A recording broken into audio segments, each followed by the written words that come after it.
Good morning students. कैसे हैं आप लोग? बढ़िया।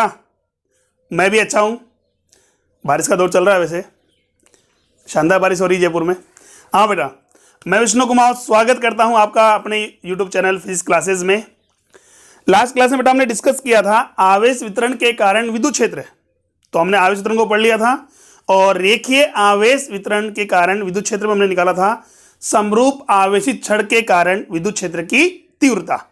ठीक है, तो हमने पहला बिंदु लिया था, उसमें अक्ष पर विद्युत क्षेत्र की तीव्रता। आज हम जो टॉपिक हमारा डिस्कस करेंगे या पढ़ने वाले हैं वो है समरूप आवेशित छड़ के कारण उसके लंबवत किसी बिंदु पर। देखिए लास्ट क्लास में तो हमने पढ़ा था ये मेरे पास आवेश वितरण है, रेखीय आवेश वितरण। इसके कारण कहां पर? अक्ष पर, यानी कि कोई भी अक्ष दूरी मान लो या आर दूरी मान लो, इस बिंदु पर विद्युत क्षेत्र की तीव्रता। आज हम बात करेंगे इससे लंबवत कोई बिंदु है हमारे पास है, उस पर विद्युत क्षेत्र की तीव्रता। ठीक है, बस में आ गई।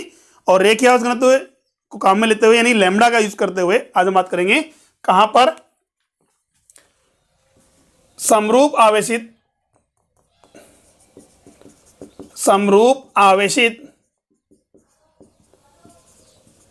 छड़ के कारण कहां पर? लंबवत दूरी पर विद्युत क्षेत्र की तीव्रता। जैसे कि पहले भी हमने कहा था बेटा, विद्युत क्षेत्र ज्ञात करने का मतलब यहां किससे होता है बेटा? विद्युत क्षेत्र की तीव्रता से है। ठीक है, हाँ देखिए कैसे ज्ञात करेंगे हम। तो हम बात करें, माना कि हमारे पास क्या है, एक समरूप आवेशित छड़ है। ठीक है, जो कि क्या है, एक समान रूप से आवेशित है। ये मान लो इस पर आवेश क्या है, एक समान रूप से फैला हुआ है। ये छड़ मानी मैंने कौन सी? A B. ठीक है, और इसका रेखीय आवेश घनत्व दे रखा बेटा कितना? लैम्डा कूलाम पर मीटर। एक समरूप आवेशित छड़ है, इसका रेखीय आवेश घनत्व कितना बेटा? लैम्डा कूलाम पर मीटर है। इसके कारण छड़ से कितनी दूरी पर? लंबवत एक्स दूरी पर। ध्यान रखना बेटा, यहां ये जो एक्स दूरी हमने ली है छड़ से क्या है? लंबवत है। ठीक है, लंबवत एक्स दूरी पर है बिंदु P। इस बिंदु P पर हमें विद्युत क्षेत्र ज्ञात करना है। ठीक, चलिए तो यहां से हम डायरेक्शन मान ले, ये तो हो गया मेरे पास एक्स एक्स और ये क्या है हमारे पास? Y x. इसको मान लिया हमने मूल बिंदु 0। तो ये वाई एक्स हो गया, ये हमारे पास क्या है? एक्स एक्स है। ठीक है, बस में आ गई। ये एक्स एक्स है, ये वाई एक्स है। अच्छा ठीक है, अब देखिए इस बिंदु P पर विद्युत क्षेत्र ज्ञात करने के लिए हम क्या करेंगे भाई? ये तो आवेश वितरण है, इसके कारण विद्युत क्षेत्र डायरेक्ट निकाल नहीं सकते। हमारे पास फॉर्मूला किसका है बेटा? केवल बिंदु आवेश का। और बिंदु आवेश का विद्युत क्षेत्र का फॉर्मूला होता है के क्यू बटे आर स्क्वायर। के क्यू बटे आर स्क्वायर। ये है किसके कारण? बिंदु आवेश क्यू के कारण। की दूरी पर? स्मॉल आर दूरी पर। तो यहां से हम बात करें विद्युत क्षेत्र ज्ञात करने के लिए हम इस छड़ पर एक अल्पांश की कल्पना करेंगे। क्या करेंगे? एक अल्पांश, छोटे छोटे अल्पांश बांट दें, एक अल्पांश की कल्पना करते हैं। ये लो हमने ले लिया एक अल्पांश। कौन सा? केंद्र से यानी मूल बिंदु की दूरी पर बेटा, y दूरी पर। की दूरी पर? y दूरी पर। कितनी चौड़ाई का? dy लंबाई का। कितनी लंबाई का बेटा? dy लंबाई का। दोबारा देखिए हमारे पास मूल बिंदु O से या बिंदु O से की दूरी पर y दूरी पर एक अल्पांश dy की कल्पना करते हैं। ठीक है, चलिए इस dy अल्पांश की बिंदु P से दूरी बात करें, ये दूरी हमारे पास दे रखी यहां। और इस अल्पांश जो dy है, इस dy की बिंदु O के सापेक्ष देखें कोण स्थिति कितनी है बेटा? कोण स्थिति हमारे पास थीटा। ठीक है, कोणीय स्थिति तो थीटा है, कोणीय चौड़ाई कितनी है बेटा उसकी? देखिए रेखीय चौड़ाई तो हमारे पास है dy, पर कोणीय चौड़ाई अगर देखा जाए तो वो है डी थीटा। कितनी बेटा? D theta. ठीक है, चलिए अब देखिए हमारे पास, तो इस अल्पांश जो dy है, इस dy कारण पहले बिंदु पर विद्युत क्षेत्र ज्ञात कर लें। तो अल्पांश dy है, इस पर आवेश माना कितना हो गया सर? dq होगा। कितना होगा वो देखिए, अल्पांश dy पर आवेश की मात्रा, अल्पांश dy पर आवेश की मात्रा कितनी होगी, dq, कितनी होगी dq बराबर कितनी जाएगी सर, इकाई लंबाई पर आवेश कितना है, लैम्डा, कितना है बेटा, लैम्डा।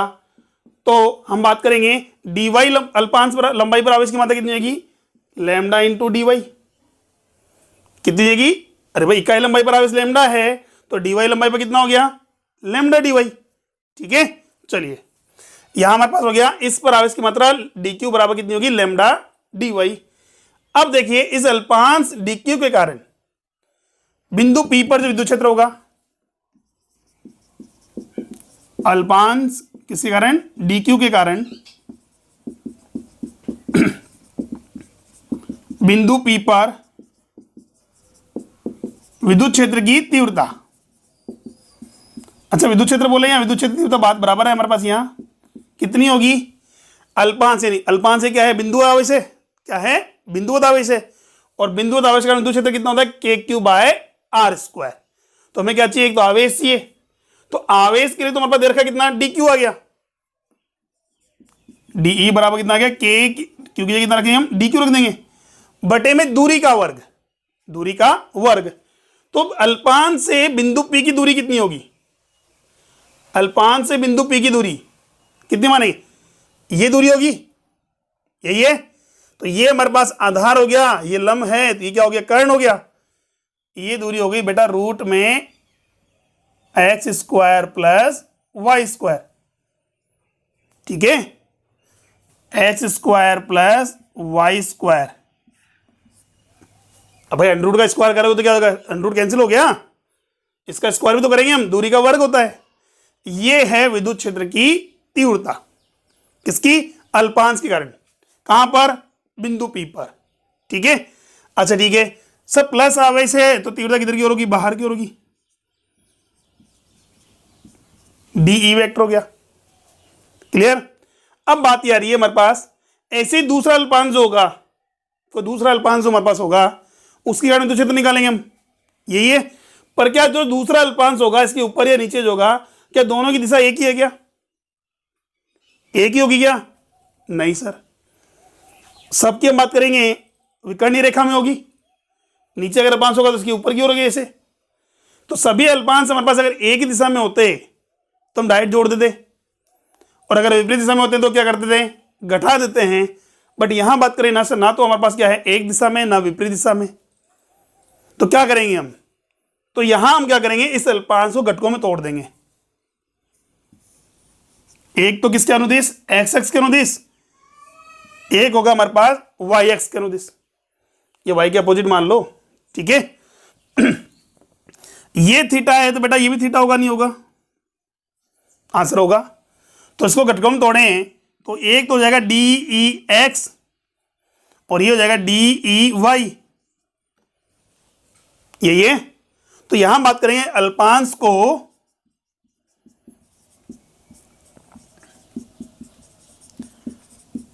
घटकों में वियोजित करने पर, वियोजित करने पर, अच्छा बात ये आ रही है सर सभी अल्पांश को घटकों में वियोजित क्यों किया हमने, क्योंकि जितने भी अल्पांश होंगे उनके क्षैतिज घटक तो एक ही दिशा में होंगे, एक्स में यही होंगे, और जितने भी अल्पांश होंगे ये ऊर्ध्वाधर घटक होंगे या तो प्लस वाई में होंगे या माइनस वाई में होंगे, एक ही डायरेक्शन है, तो जोड़ने में हमें दिक्कत नहीं होगी, ठीक है, सोल्व करने में दिक्कत नहीं होगी। इसीलिए क्या कर रहे हैं हम, इस डी अल्पांश को घटकों में तोड़ रहे हैं। तो घटकों में तोड़ने हैं तो हमारे पास कहते हैं डी ई एक्स की वैल्यू क्या होगी, एक ऐसा अल्पांश जो सदिश के साथ कोण बनाता है, या जो घटक जो सदिश के साथ कोण बनाता है किसमें आता है, हमेशा कोस थीटा के रूप में आता है, किसमें आता है बेटा, कोस थीटा के रूप में आता है। तो यहां हो जाएगा डी ई कोस थीटा, और डी ई वाई का निकालना हो तो sir D E sine theta, यही होगा डी ई साइन थीटा। ऊर्ध्वाधर घटक तो हो गया डी ई साइन थीटा, क्षैतिज घटक कितना हो जाएगा डी ई कोस थीटा। ये तो है एक अल्पांश के कारण, किस कारण बेटा, एक अल्पांश के कारण। अब देखो जितने भी अल्पांश होंगे इनके क्षैतिज घटक जोड़ दो और ऊर्ध्वाधर घटक को जोड़ दो, तो अभी हम बात करेंगे परिणामी विद्युत क्षेत्र कैसे निकालेंगे हम। परिणामी विद्युत क्षेत्र, ये तो अल्पांश का था। परिणामी विद्युत क्षेत्र हम दो प्रकार से निकालेंगे, एक तो x के रूप में निकालेंगे और एक निकालेंगे हम किसके रूप में, y के रूप में। ये एक तो हमारे पास छड़ के लंबवत, एक छड़ के समांतर। तो पहला हम लिख रहे हैं अक्ष के अनुदिश, कौन से, x अक्ष के अनुदिश, x अक्ष के अनुदिश बात करें तो क्या होगा, ex निकालने के लिए dex का समाकलन करेंगे। किसका करेंगे, dex का, इंटीग्रेशन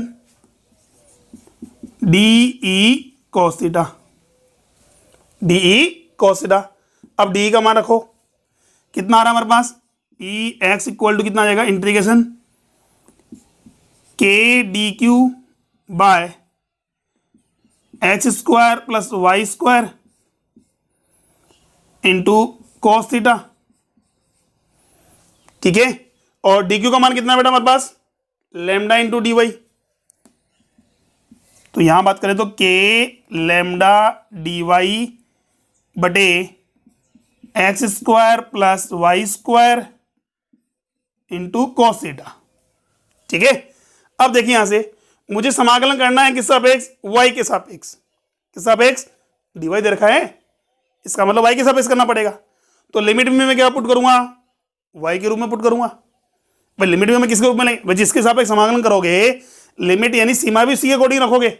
ठीक है, अब बात ये आ रही है हमारे पास, सर k कांस्टेंट है, लैम्डा भी कांस्टेंट है, बात समझ में आती है। यहां मेरे पास y क्या है, परिवर्तनशील है, y के सापेक्ष आप समाकलन कर रहे हो, पर क्या थीटा कांस्टेंट है क्या, थीटा कांस्टेंट है क्या, नहीं है। ये थीटा कांस्टेंट है क्या, नहीं है सर, थीटा कांस्टेंट नहीं है। मतलब ये अल्पांश एक यहां पर है, दूसरा अल्पांश यहां होगा, तीसरा यहां होगा, कोई चौथा यहां होगा, पांचवा यहां होगा, सबके लिए थीटा थीटा रहेगा क्या, सबकी कोणीय स्थिति बराबर होगी, नहीं होगी। इसका मतलब यहां मेरे पास y भी परिवर्तनशील है और थीटा भी परिवर्तनशील है। समाकलन किससे अपेक्षा करोगे, तो या तो क्या करें मैडम, यहां y को थीटा के रूप में बदल दें या थीटा को y के रूप में बदल दें, क्योंकि परिवर्तनशील वैल्यू जो हमारे पास है समाकलन किसी एक के सापेक्ष ही करोगे आप, बस में आ रही है। अब देखो सर, फिर सर x कांस्टेंट रहेगा सबके लिए। अरे भाई आवेश आप चाहे यहां मानो, चाहे यहां मानो, चाहे यहां अल्पांश लो, यहां लो, लंबवत दूरी तो x ही होगी।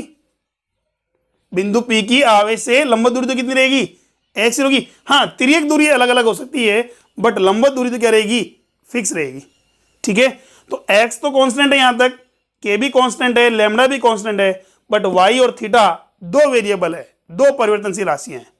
तो या तो क्या करें मैडम, y को थीटा के रूप में बदलो या थीटा को y के रूप में लिखें। ठीक है, तो देखिए यहां से हम बात करें y और थीटा के रूप में क्या संबंध है। देखिए यहां से त्रिभुज, देखिए ये त्रिभुज बन रहा है, समकोण त्रिभुज। ठीक है, इस समकोण त्रिभुज की बात करें हमारे पास है, थीटा के सामने भुजा क्या हो गई, लंब हो गई, ये आधार हो गया, ये क्या है, कर्ण है, लंब आधार और ये कर्ण। ठीक है, तो हमें निकालना y और थीटा के रूप में संबंध। तो हम बात करें टेन थीटा अगर मैं काम में लूं, ध्यान से देखिए बेटा, यहां से टेन थीटा कितना होगा बेटा, इस त्रिभुज की बात करें, टेन थीटा लंब बटे में आधार, y बटे x। क्या मैं इसको ऐसे बोल सकता हूं बेटा, y is equal to x tan theta. ठीक है, तो y की जगह क्या रख सकते हैं बेटा हम, x टेन थीटा रख सकते हैं, सब बिल्कुल रख सकते हैं। अच्छा ठीक है, y बराबर एक्स टेन थीटा है, तो इसका अगर मैं अवकलन करूं तो dy कितना होगा, y का तो dy हो गया, x कांस्टेंट है, कैसे कैसे, टेन थीटा का अवकलन क्या होगा सर, टेन थीटा का अवकलन होता है सेक स्क्वायर थीटा, और थीटा का हो गया डी थीटा। dy की वैल्यू कितनी आ रही बेटा, x sec square theta d theta. ठीक है, तो यहां से हमने क्या किया, y को थीटा के रूप में बदल दिया, तो y की जगह तो क्या रखूंगा मैं, x टेन थीटा, और dy की जगह रखूंगा बेटा मैं x sec square theta d theta. ध्यान से देखिए बेटा, अतः अब मेरे पास क्या होगा, ex की जो वैल्यू आ रही है समाकलन E d q sorry k lambda d y की जगह रखेंगे हम x sec square theta d theta cos theta बटे x square plus y square. तो देखिए x square plus y square ये कितना जाएगा x square tan square theta, यही होगा। अच्छा यहां से अगर मैं एक्स स्क्वायर कॉमन लूं तो यहां से अगर एक्स स्क्वायर कॉमन लिया जाए तो क्या होगा सर, एक्स स्क्वायर कॉमन ले तो 1 प्लस टेन स्क्वायर थीटा, और 1 प्लस टेन स्क्वायर थीटा क्या होता है सर, उस समय का पढ़िए हमने 1 plus tan square theta sec square theta क्या होता है बेटा सेक स्क्वायर। तो एक स्टेप यहां कम कर दूं, यहां से मैंने क्या किया x square sec square theta लिख दिया, डायरेक्ट लिख दिया बेटा, ठीक है, x square sec square theta. तो देखिए यहां से सेक स्क्वायर कैंसिल हो गया, एक एक्स से एक एक्स भी कैंसिल आउट हो गया, क्या बच रहा है ई एक्स का वैल्यू हो गया इंटीग्रेशन के lambda cos theta d theta बटे में एक्स, ठीक है। तो जैसे हमारे पास ई एक्स का वैल्यू आ रहा है डी ई कॉस थीटा की क्या रखा हमने के lambda cos theta x into D theta, तो ई वाई कितना हो जाएगा ई वाई सर के लैम्डा बटे x sine theta d theta. अरे भाई इसमें क्या चेंज है, केवल कॉस की जगह साइन थीटा तो आ रहा है, समझ में आ गई बात, ठीक है। तो यहां ध्यान रखिए मेरे पास इसकी जगह हम बात करेंगे, ये तो मेरे पास आ गया ई एक्स का वैल्यू, अभी हल नहीं किया हमने वैल्यू में निकाली है। ऐसे हमारे पास बात करें तो ई वाई का वैल्यू क्या आना चाहिए था बेटा इंटीग्रेशन के लैम्डा बटे में x sine theta d theta, यही होगा। चलो इसी को सोल्व करें आगे हम। हाँ बेटा अब मुझे समाकलन करना है किसके सापेक्ष थीटा के सापेक्ष, किस सापेक्ष बेटा थीटा के सापेक्ष, थीटा के सापेक्ष समाकलन करना है। तो लिमिट भी क्या करूंगा मैं थीटा के रूप में लिखेंगे हम।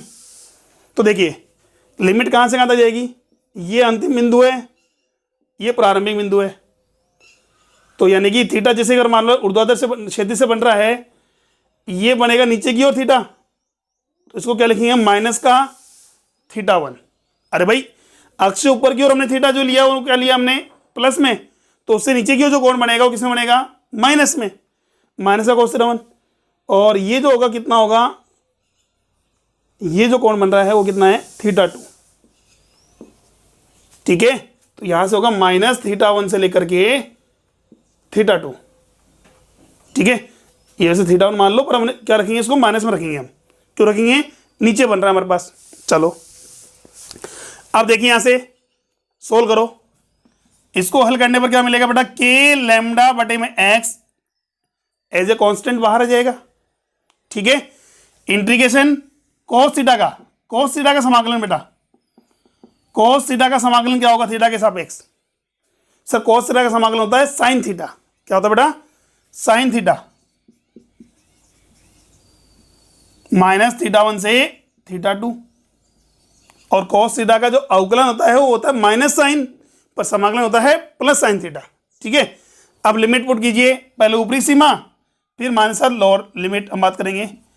ई एक्स बराबर k lambda by x sine theta की जगह रखेंगे theta 2 minus sine minus theta 1, ठीक है। और साइन माइनस थीटा ये प्रॉपर्टी पढ़ी होगी बेटा आपने त्रिकोणमिति में, साइन माइनस थीटा बराबर होता है बेटा किसके माइनस साइन थीटा के। केवल कोस और सेक दो ही त्रिकोणमितीय अनुपात ऐसे हैं जिनमें नेगेटिव जो थीटा है वो प्लस में होता है, कोस और सेक। यानी अगर यहाँ कोस माइनस थीटा होता तो क्या लिखते बेटा हम प्लस कोस थीटा, बट उसके अलावा जितने भी हैं सब किस में होते हैं माइनस में होते हैं। तो यहाँ बात करें थीटा 1 है तो यहाँ ये थीटा 1 मान तो ये थीटा 1 हो जाएगा, रखिए मान। ई एक्स बराबर कितना हो गया के लैम्डा बाई एक्स साइन, ये माइनस क्या हो जाएगा प्लस हो जाएगा, तो इसको मैं ऐसे लिख दूं sine theta 1 plus sine theta 2। अरे भाई थीटा 2 प्लस थीटा 1 लिखो या थीटा 1 प्लस थीटा 2 लिखो, बात बराबर है। ये है हमारे पास विद्युत क्षेत्र की तीव्रता, कौन सा ये आवेशित छड़ के लंबवत बाहर की ओर कितना होगा, के lambda by x sine theta 1 plus sine theta 2। Clear. अच्छा ठीक है, अब बात आ रही सर वाई एक्स के अकॉर्डिंग कैसे निकालेंगे हम। तो वाई एक्स के अकॉर्डिंग फॉर्मूला हमारे पास है ई वाई, इंटीग्रेशन यानी समाकलन करेंगे के लेमडा बटे एक्स, वहां क्या था कोस था, अब हम करेंगे साइन थीटा डी थीटा। ठीक है, फटाफट इसका स्क्रीनशॉट लीजिए, ये वाला पोर्शन हमें रफ करना पड़ेगा। फटाफट स्क्रीनशॉट लीजिए बेटा।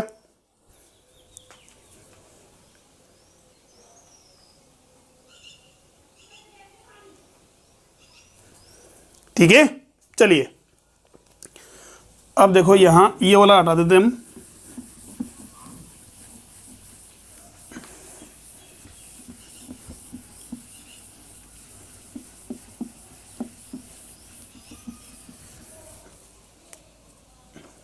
हाँ बेटा, अब बात करें कौन सी दिशा में, वाई एक्स के अनुदिश या वाई एक्स पर कितना होगा, ई वाई का जो वैल्यू आएगा समाकलन के लेमडा बटे में x sine theta d theta, कहां से कहां तक, लिमिट हमने पुट की थी माइनस थीटा 1 से लेकर के थीटा 2 तक, तो माइनस थीटा 1 से लेकर के प्लस के थीटा 2 तक। ठीक है, अब देखिए तो के लेमडा बटे में यहां से बात करेंगे ई वाई के लेमडा बटे में एक्स, ये तो कांस्टेंट बाहर आ गया, साइन थीटा का थीटा के सापेक्ष समाकलन, साइन थीटा का थीटा के सापेक्ष समाकलन क्या होता है, माइनस कोस थीटा। कितना था बेटा, माइनस कोस थीटा, माइनस का कोस थीटा, कहां से कहां तक, माइनस थीटा 1 से लेकर के प्लस थीटा 2 तक। ठीक है, अब देखिए यहां से वही बात हो गई मेरे पास, या तो इस माइनस को बाहर निकाल लो, या तो इस माइनस को बाहर निकाल लो, या लिमिट चेंज कर दो, या तो इस माइनस को बाहर निकाल लो या लिमिट चेंज कर दो। क्या करें, लिमिट चेंज कर दें, चलो ठीक है। तो यहां क्या किया हमने, लिमिट चेंज कर दी, क्या लिखूंगा, y E y is equal to कितना आ रहा है, k lambda by x cos theta theta 2 से लेकर के माइनस का थीटा 1, पहले ऊपरी सीमा रखेंगे हम, फिर माइनस के साथ लोअर लिमिट रखेंगे, ई वाई इक्वल टू कितना जाएगा, के लेमडा बाई एक्स, के lambda by x cos minus theta 1 minus cos theta 2, cos minus theta 1 minus cos theta 2। ठीक है यहां तक। अच्छा ठीक है, माइनस थीटा 1 जैसे कि हमने पहले बोला था, साइन में माइनस थीटा 1 जो होता है माइनस साइन थीटा के, बट कोस और सेक दो त्रिकोणमितीय अनुपात ऐसे होते हैं जिनमें ऋणात्मक जो वैल्यू है वो भी क्या होती है, धनात्मक होती है। ठीक है, तो ये क्या कोस है क्या, हाँ सर कोस है, तो क्या लिखेंगे बेटा हम इसको, E y is equal to k lambda by x cos theta 1 minus cos theta 2। ये लो, ये हो गया हमारे पास विद्युत क्षेत्र। ये तो है एक्स एक्स के मतलब छड़ के लंबवत, और ये है छड़ के समांतर। क्लियर हो यहां तक। तो यानी छड़ के लंबवत होता है के लेमडा बटे में x sine theta 1 plus sine theta 2, और छड़ के समांतर जो विद्युत क्षेत्र होता है वो कितना होगा, के lambda by x cos theta 1 minus cos theta 2। ठीक है, बात में आ गई। फटाफट स्क्रीनशॉट लीजिए बेटा इसका, फिर हम बात करते हैं इसके ऊपर कंडीशन कैसे कैसे बन पाते हैं या क्वेश्चन कैसे कैसे बनते हैं इसके ऊपर।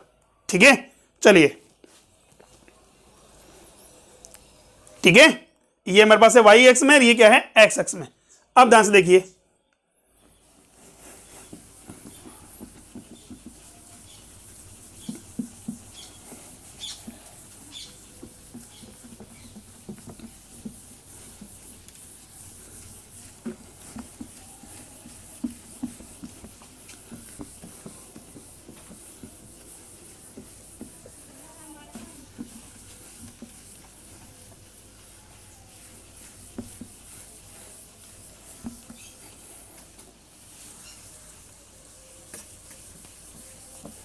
इसी क्वेश्चन को एक बार वापस रिवाइज करते हैं हम। भाई ये एक समरूप छड़ हमारे पास है, समरूप आवेशित छड़ सॉरी, इसका रेखीय उसने तो कितना दे रखा है बेटा, लैम्डा दे रखा है। इससे लंबवत की दूरी पर x दूरी पर एक बिंदु है, इसको x मान ले, ये y है। पी बिंदु पर विद्युत क्षेत्र ज्ञात करना है। लोअर पॉइंट से मतलब ये बिंदु ए है, ये बिंदु क्या है, बी है। ए नीचे की ओर तो कौन बन रहा है, वो θ1 बन रहा है, ऊपर की ओर जो कौन बन रहा है वो θ2 बन रहा है। ठीक है, बस में गई, ये बिंदु हमारे पास है। तो हमारे पास के दो विद्युत क्षेत्र होंगे हमारे पास, एक तो होगा इसके अक्ष के समांतर, सॉरी लंबवत, एक होगा इसके अक्ष के समांतर। ठीक है, तो ई लंबवत वाला जो होगा वो वैल्यू होगी हमारे पास, उसको ई एक्स भी बोल सकते हैं हम, या परपेंडिकुलर भी बात करें, वो होगा k lambda by x sine θ1 plus sine θ2, और समांतर जो आ रहा है वो आ रहा है k lambda by x cos θ1 minus cos θ2। ठीक है, अब देखिए ये तो कब है, जब हमारे पास छड़ जो है किसमें हो, सीमित लंबाई की हो। क्या हो बेटा, सीमित लंबाई की और क्या दे रखा हो आपको, कोण दे रखे हो, θ1 θ2 दे रखे हैं भाई, ये दूरी मेरे पास y है।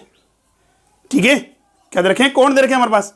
अगर मान लो आपको कोण दिए हुए नहीं है, केवल दूरी दे रखी है, दूरी में बात करें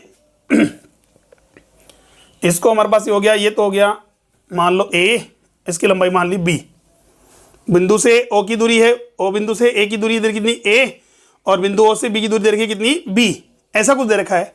तो क्या करेंगे, इसी में केस फर्स्ट, सीमित लंबाई के कारण, सीमित लंबाई के कारण विद्युत क्षेत्र कितना होगा।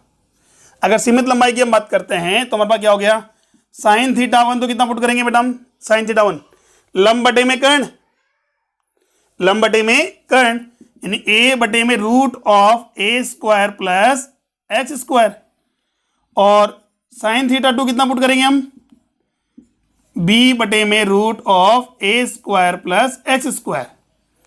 ऐसे ही cos θ1 कितना हो जाएगा बेटा हमारे पास, x बटे में root of a square plus x square, और cos θ2 कितना रखेंगे बेटा हम, x बटे में root of b square plus x square. समझ गए, ये कब रखना है, जब हमारे पास सीमित लंबाई की दे रखी हो और आपको लंबाई का पोर्शन दे रखा हो, ये a है, ये क्या है, b है, तो x के समांतर कितना होगा और x के लंबवत कितना होगा, विद्युत क्षेत्र निकाल सकते हैं हम। ठीक, चलिए दूसरा बात करें, केस 2, यदि छड़ जो है वो अनंत लंबाई की है, छड़ क्या है, अनंत लंबाई की है। अच्छा, अनंत लंबाई की है मतलब क्या हुआ, ये लंबाई अनंत तक जा रही है, ये भी अनंत तक जा रही है। अगर इसकी लंबाई बढ़ती जा रही है तो बताइए θ1 बढ़ेगा या घटेगा, सर बढ़ेगा, θ1 क्या होगा, बढ़ेगा, θ2 भी बढ़ेगा, और θ1 θ2 दोनों बढ़ करके कितने डिग्री पर आएंगे, 90 डिग्री। θ1 θ2 दोनों ही टेंस टू कितना आ रहे हैं, 90, 90 की ओर अग्रसर हो रहे हैं। अरे भाई ये अभी कौन बात करें, मेरे पास ये बिंदु यहाँ पर है, इसलिए माना ये बिंदु यहाँ होता तो कौन ये बनता, यहाँ हो गया तो कौन ये बनेगा, यहाँ होगा तो और नीचे बनेगा, और नीचे तो और नीचे बनेगा। अगर हम मानो अनंत लंबाई पर चल जाएगा तो क्या देखेंगे हम, समांतर बन जाएगा बस इसे, कितने डिग्री का कौन बनेगा, 90 डिग्री का। तो यहाँ हम बात करेंगे तो cos θ1 तो कितना हो गया, बराबर है cos θ2 के, बराबर कितना हो गया 0, cos 90 0 होता है, और sin θ1 बराबर है sin θ2 के, बराबर कितना होगा 1। तो यहां से बेटा हम बात करें ई जो समांतर है वो तो हो जाएगा 0, समांतर घटक जो होगा कितना होगा 0। अरे भाई ये है हमारे पास समांतर, ये 0 है, ये 0 0 हो गया हमारे पास। इसका मतलब समरूप आवेशित अनंत लंबाई की छड़ के कारण, समरूप आवेशित अनंत लंबाई की छड़ के कारण छड़ से लंबवत दूरी पर कोई बिंदु है P, उस पर विद्युत क्षेत्र की तीव्रता जो होती है वो छड़ के समांतर कितनी होती है, 0 होती है। छड़ के समांतर कितनी होती है, 0 होती है, और उसके लंबवत कितनी होगी, ये एक प्लस ये कितना हो गया 2, तो 2 के लैम्डा बटे में r, 2 के लैम्डा बटे r, यानी छड़ के लंबवत कितनी होती है 2 के लैम्डा बटे r, और छड़ के समांतर कितनी होती है 0। बस में आ गई, ठीक है। तो अनंत लंबाई की समरूप आवेश छड़ के कारण किसी बिंदु पर हम बात करें विद्युत क्षेत्र तीव्रता जो होती है, अच्छा r नहीं है x है, विद्युत क्षेत्र जो तीव्रता होती है वो छड़ के लंबवत बाहर की ओर होती है, कितनी होती है, 2k लैम्डा बटे x। ठीक है, चलिए यहां से बात करें हमारे पास इसका तीसरा केस,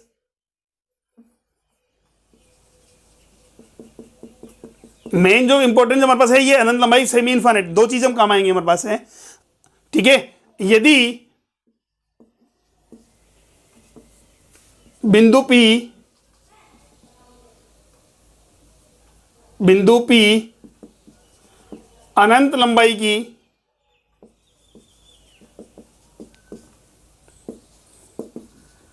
छड़ के एक सिरे पर स्थित है,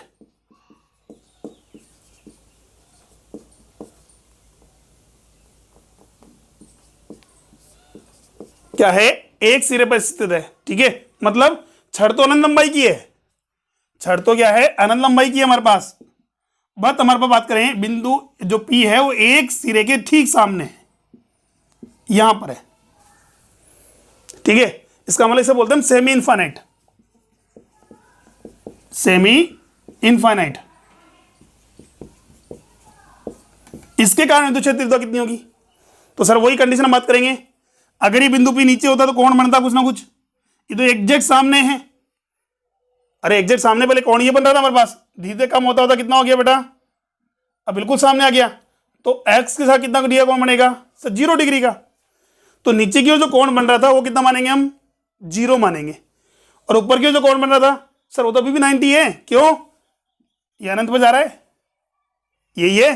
तो यहां बात करेंगे हमारे पास θ1 तो कितना हो गया बेटा 0 डिग्री, θ2 कितना है 90 डिग्री।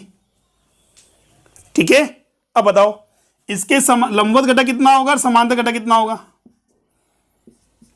लंबवत घटक की बात कर लें पहले, तो देखिए यहां से साइन θ1 तो 0 हो गया, तो साइन 0 की वैल्यू कितनी होती है 0, प्लस साइन θ2 कितना 90 डिग्री, तो 0 प्लस 1 k लैम्डा बटे x, ये हो गया ई लंबवत जो है k लैम्डा बटे x।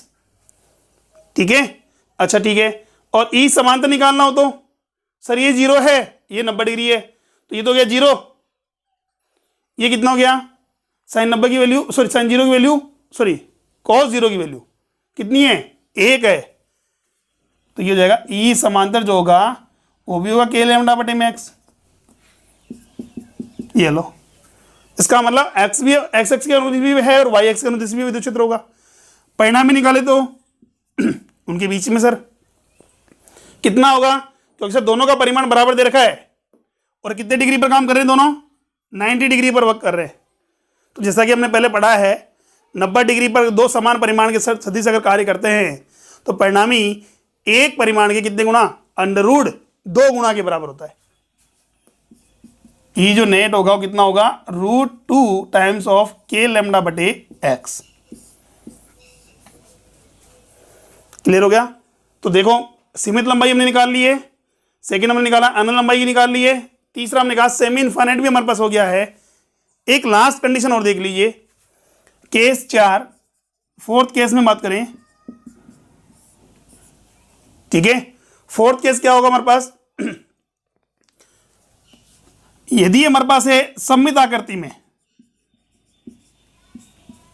सममित स्थिति में बात कर ले आकृति में विद्युत क्षेत्र कितना होगा। सममित का मतलब चाहे अनंत लंबाई की हो या सीमित लंबाई की हो, हमने कहा बिंदु P जो है वो एग्जैक्ट बाइसेक्टर पर है, मतलब लंब संधिभाजक पर स्थित है, छड़ के लंब संधिभाजक, मतलब ये दूरी अगर a है ये b है तो a और b क्या है बराबर है। तो इसका मतलब मैं बात करूं यहां से ये θ1 है ये θ2 है, तो θ1 θ2 दोनों क्या बराबर हैं, कि दोनों थीटा मान ले, अरे मान सकते हैं दोनों थीटा मान ले, यही हुआ। तो सममित स्थिति में बात करें हमारे पास थीटा बराबर होगा θ1 और θ2 अगर बराबर हैं तो साइन θ1 साइन θ2 भी बराबर होंगे और cos θ1 cos θ2 भी क्या होंगे बराबर होंगे। तो साइन θ1 साइन θ2 बराबर हैं, cos θ1 θ2 बराबर है, तो देखो ध्यान से देखिए ये तो जुड़ जाएंगे, अरे साइन θ1 भी थीटा, ये भी साइन थीटा है, तो sine theta plus sine theta कितना हो गया 2 साइन थीटा, यानी कि ई लंबवत जो होगा वो कितना होगा 2k lambda by x into sine theta. ठीक है, बस में आ गई। अच्छा दूसरा यहां बात करें, ई समांतर जो होगा वो कितना होगा 0। तो यानी कि सममित आकृति में देखा जाए तो छड़ के समांतर विद्युत क्षेत्र का मान कितना होता है 0 होता है, चाहे उसकी लंबाई सीमित हो चाहे अनंत हो। जैसा कि हमने यहां बात की, देखो 90 भी 90 था, अनंत लंबाई की है, तो यहां पे थीटा और थीटा मान लिया, तो थीटा की वैल्यू कुछ भी हो जाए, थीटा की वैल्यू कुछ भी हो, पर अगर सममित आकृति में देखा जाए तो बिंदु पी पर जो विद्युत क्षेत्र होगा वो छड़ के लंबवत किधर की ओर होगा, बाहर की ओर होगा। अगर माइनस आवेश है तो लंबवत अंदर की ओर होगा, पर होगा लंबवत। ठीक है, समांतर विद्युत क्षेत्र कितना होगा 0 होगा। बस में आ गई। ठीक है, तो इस टाइप से हम निकाल सकते हैं सममित आकृति के कारण, या हमारे पास है कोई भी समरूप आवेशित छड़ है उसके अक्ष पर हो चाहे उसके लंबवत दूरी बिंदु पर हो, विद्युत क्षेत्र ज्ञात कर सकते हैं। ठीक है, क्लियर है। आज के लिए इतना ही है, बाकी नेक्स्ट क्लास में हम इसके ऊपर रिलेटेड क्वेश्चन करेंगे और समरूप आवेशित वलय के कारण विद्युत क्षेत्र तीव्रता ज्ञात करेंगे। ठीक है, धन्यवाद।